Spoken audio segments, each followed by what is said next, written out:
Chemistry review topic 25, subatomic particles. Okay, so three main subatomic particles to remember: proton, neutron, electron.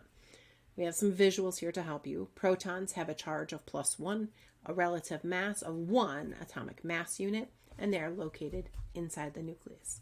A neutron has no charge, 0, a mass like a proton of 1 atomic mass unit, 1U, and also located in the nucleus.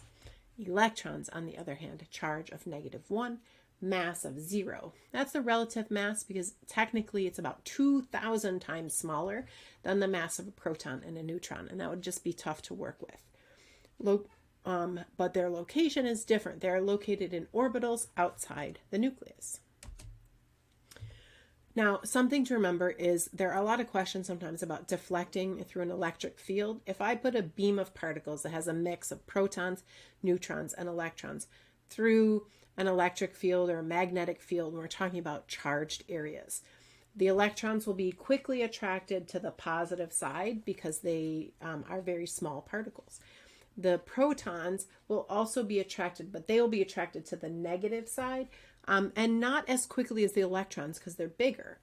And then the neutrons will go straight through undeflected. So electrons are deflected toward the positive charge. Protons are deflected toward the negative charge, and neutrons are not deflected at all. And there you have it, subatomic particles. Oh, one last thing.